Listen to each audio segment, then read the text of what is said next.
Hello and welcome to the official recording of Hispanic Heritage Month with me, your host, Danielle Marivette Hernandez. Today here with David Zayas. Thank you so much for joining me today. Thank you for having me. It's awesome. This is awesome. You were just telling me that you are never late anywhere, and that's remarkable. Yeah, if I'm late, there's something happened. Put it that way. That's good to know. Yes, because time management truly depends on the person. Yeah, I got that from my father. Ah, yes. And your If father was if in you went 10 minutes early, you were late. Okay. Yes. He's one of those army guys. Haha, I get a sense of urgency from my father, and he's like, let's go, let's go, let's go. On the inside, that's always how I feel. Well, let's start off by sharing how I met you in the first place, because that was at the release party for Showtimes Dexter's New Blood, where Yeah. you were revisiting Detective Angel Bautista, which is, Yes. I'm sure, how many of our viewers will recognize you, but not the only place that we will recognize you from. No, I've been doing this for a while, and I've had good fortune of working with a lot of great people, and a lot of great projects. I'd say so. So we're going to revisit that because Okay. people will be excited for Dexter, but I'm more interested to hear how you began when you got started because acting was not your initial career choice. No, no. I from high school, I went to the military. I went to the Air Force. I Bless. got out, 5 years later. And I had my son was born, and I needed a job. And I had taken the NYPD test when I was, I think, 16 or 17 years old. And unbeknownst to me, I was on a list. And as soon as I got out of the Air Force, they called me if you want to join the NYPD. And I needed a job, and I was like, well, it's got good benefits. I just got my kid. I have another kid on the way. So yeah, so I became a police officer. Acting has always been in the back of my mind since I was, 10 years old, 11 years old, seeing movies of the 70s. I was like, I don't know how, but I want to be involved in that somehow. I want to be involved in something that makes people feel the way I feel watching this now. But it never, I come from a blue collar family, and my father was a sanitation man, and there was no really artist in my family. So I kind of put it in the back burner. And then I revisited it again when I was like 28. Sorry.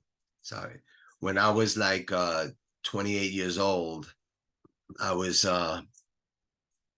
going through a divorce, and I was like, I need to do something to shake things up, to get me, I guess, rejuvenated and jump started again after this ordeal I had. And so I started taking acting classes, and one thing led to another, and I got involved with a lot of good people. Stayed away from bad people, and I just maintained that kind of and then I got a couple of lucky breaks along the way, and I started working a lot, and I was able to leave the police department and just concentrate on acting. That is remarkable. Not just to make that transition, but that you did find those lucky breaks. But I'm going to say those lucky breaks found you because you have filled very niche roles. And I find that your history in the police department has blossomed on the stage and in film for you. Yeah, I was a pretty good cop. I wasn't, I did my job correctly. But it also gave me the opportunity to observe a lot of different kinds of characters that you run into in different in different kinds of emotional state.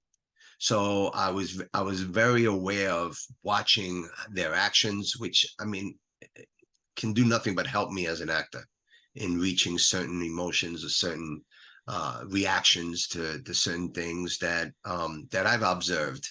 And I was, so yeah, being a cop, even though it wasn't, I worked with a lot of good cops too, but it wasn't what I wanted to do. It wasn't what was in my heart.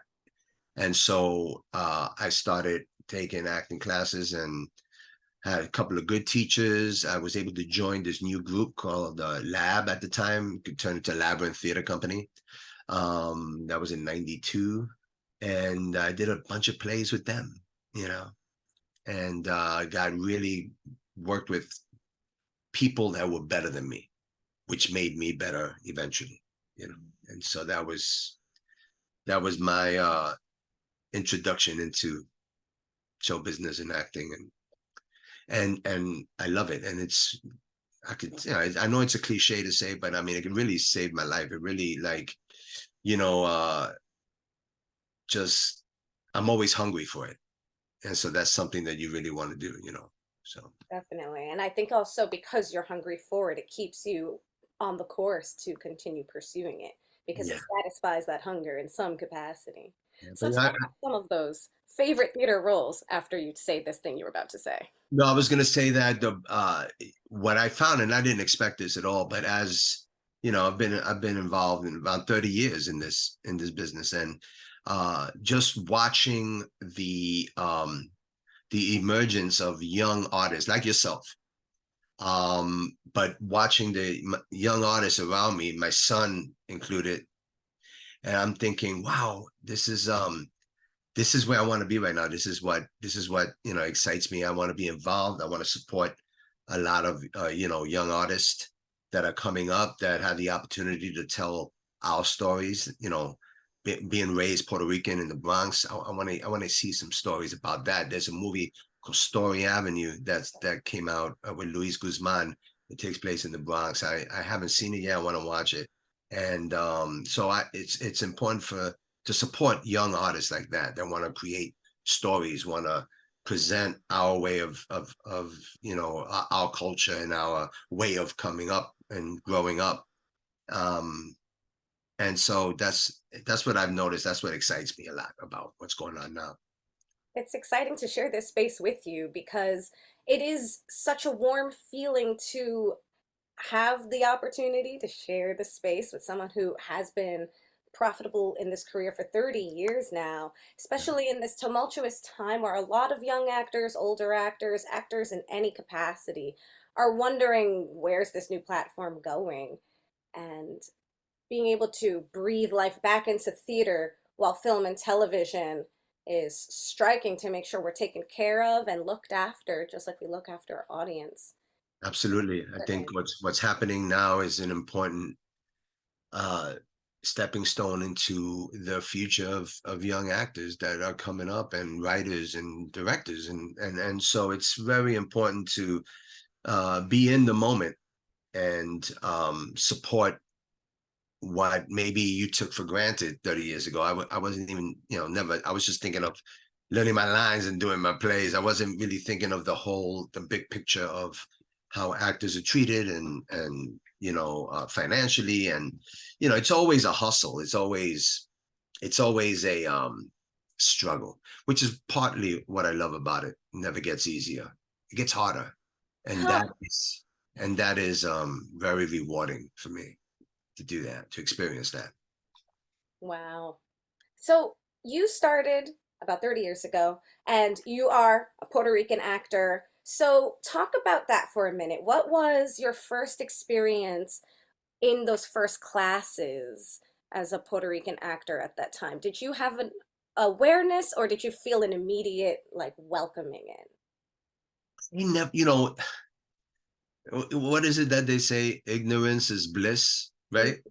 When I first started, it wasn't on my mind that I'm an actor, I'm Latino, I'm Puerto Rican, and that might have some challenges for me. I never thought about that.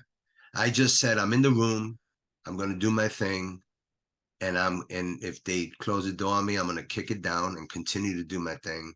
And that's the only thing I thought about it. As I got older and as I got more experience, I realized that yes, there was a difference in the stories being told, what kind of stories were being told, and I didn't see anything that looked like how I grew up.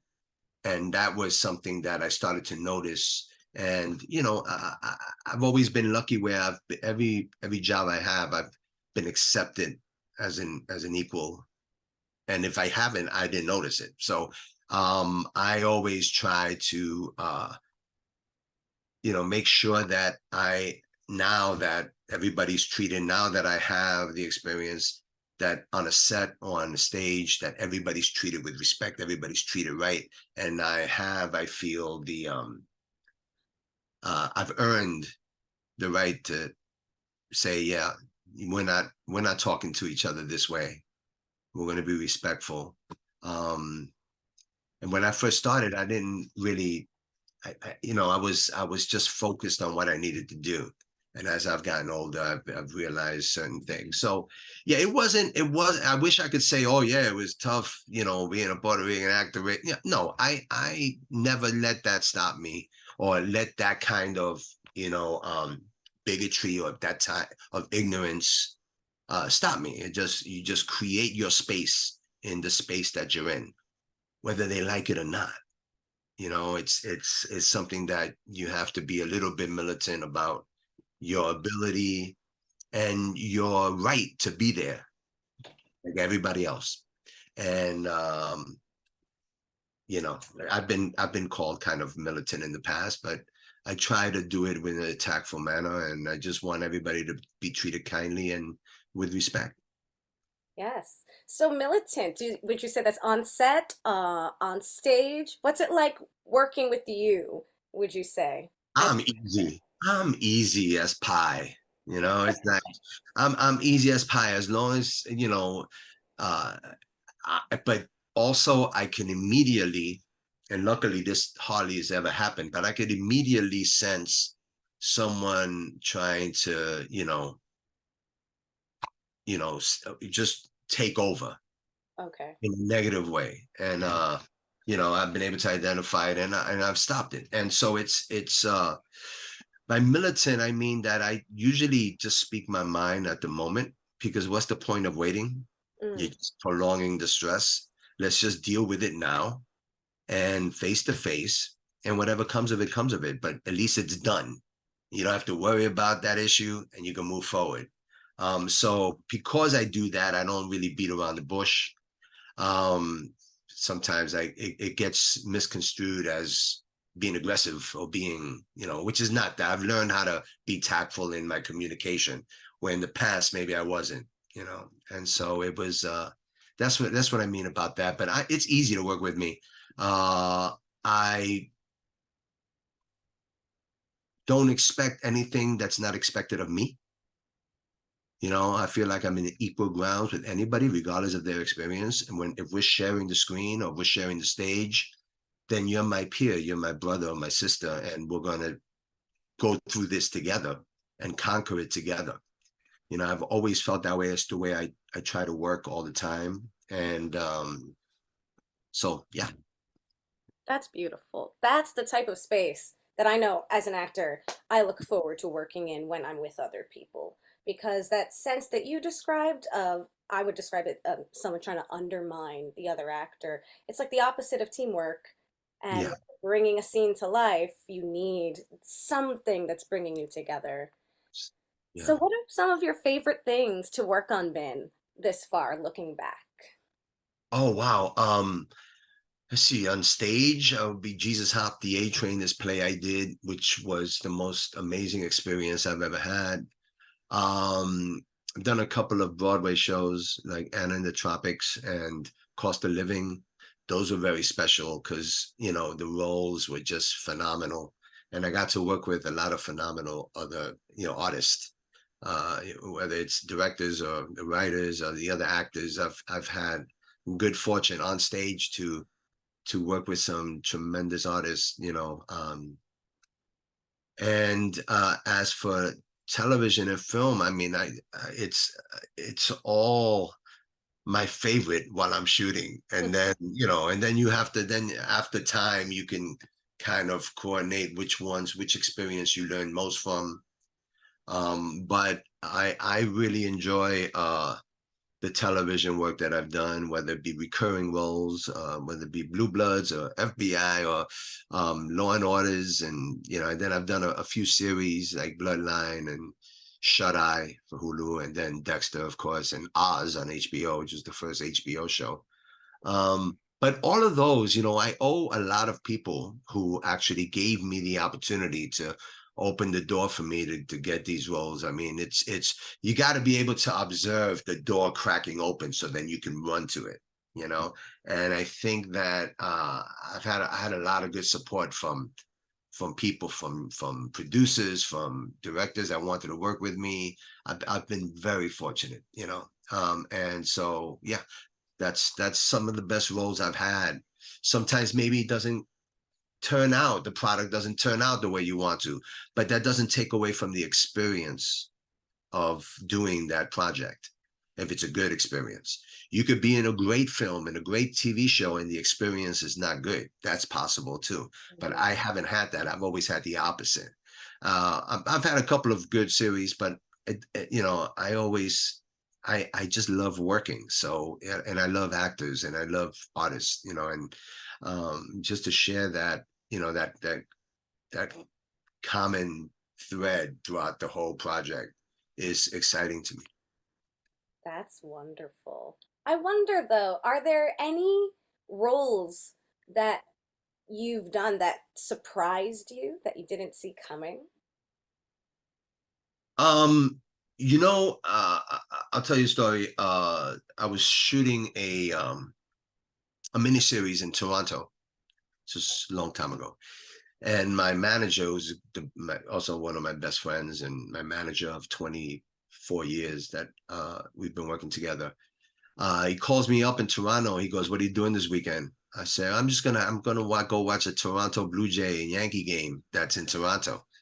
He goes, "Yeah." He goes, I think you should fly in and audition for this project." And I was like, "Oh, man, I don't want to fly in. I'm in the middle of shooting this film. I just want to concentrate on this. I want to, just." And he kept calling. He kept calling. Finally, I said, "Fine. I got a plane ticket. Went auditioned for this project. And that project was Dexter. So I walk in, and then I didn't know. You don't know where a job is going to take you. It could change your life. It could just fall flat. You never know.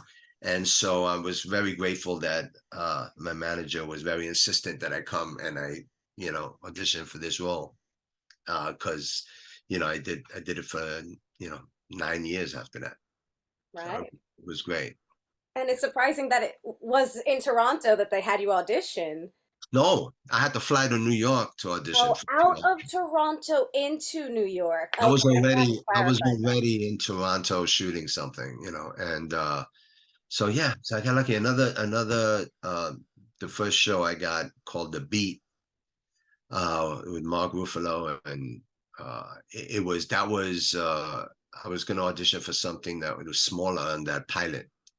And then the night before I auditioned, the casting director came to see me in a play called In Arabia We'd All Be Kings. And the next day when I went into audition, she gave me another role to read, and it turned out to be a nice recurring part in that show. And from there, I got Oz, from the same producers, same writers, Tom Fontana. They wrote a part for me in Oz, and that was, get in a room with like 35 other great actors. You're like, it's good. I said, this is school for me. This is school, and it was great. Yes, and to hear they wrote the role for you, that's always Yes, something. Tom Fontana. I owe a lot of my career to Tom Fontana. He gave me opportunities when others didn't at that time, and he fought for me a lot. And I would always consider him, an amazing catalyst to my whatever success I've achieved or whatever roles that I've done. Yes. Well, we must tip our hat to Tom then. Thank you, Tom Right. Fontana, because it's been a joy to watch you on screen. So Thank let's you. revisit Dexter for a moment. How did it feel to return to the character of Angel Bautista after that almost a decade away or more? Yeah. I jumped right in. It's like riding a bike for me. I got to work with a great crew. The showrunner, Clyde Phillips, is amazing. And I just, it just felt I was so I learned so much about that character. The character is so much in me that when I came back, it felt like I was just jumping on a bike and doing it again. It was really exciting. Oh my goodness. You know what that is? And It's a it's national alert, and this is a test. yes, it's a test. They I read that earlier. They were going to do that around like right now. Well, good to know. That's also a good reminder It that works, we yeah. do have limited time together, and I don't want to take advantage of the time that you've so graciously shared with me. No worries, it's great. Let's see, before we wrap it up, what would you share with people? I like to add fun facts about people that I'm sharing about. Something we can't find on the internet. What's a fun fact about you that only Me? you can share? Wow.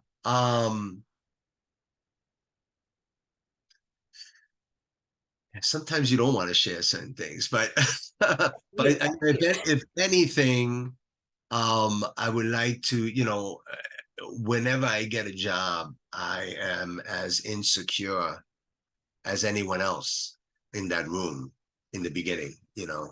Um, I learned early on that preparation is the best way not to be overwhelmed or nervous, or so I try to prepare a lot, sometimes over, and then when I get to work I feel better. But yeah, there's an insecurity that hits me every time I work. That's whether right before going on stage, or um yeah, fear is a great motivating factor. Fear is something I try to run towards, not away. Mhm. And so but that doesn't come without any stress, or just crazy things happening to your body. But whenever I fear something, I try to run towards it and try to face it, you because then fear will cripple you. And so I think that I struggle with my insecurities, and I deal with my fear, which you can't really read on the internet. No, and I would say everyone handles their fear differently. Sounds Yes. like you've built a beautiful friendship with your fear and understanding I the message there. have an understanding with my fear. So that's the, it's an understanding that I'm like, okay, you're here, but guess what? I'm gonna go forward anyway, and we'll deal with the consequences of that as we're doing it. And it always works out. It always works out. You know. Thank you so much, David. This has been a pleasure. I could talk to you for hours, but I won't because I didn't slot you for that much time, and I know you're a busy man. So much. It was great talking to you, and keep doing what you're doing. Thank you again, and may our paths cross again soon. And Absolutely. continue doing your thing because you make the audience so happy. A joy to behold you are. Thank you. Thank you so much. I really appreciate you. Thank you. All right, I'm going to end this recording with this button up here. I'm advanced technology. Yeah, you guys,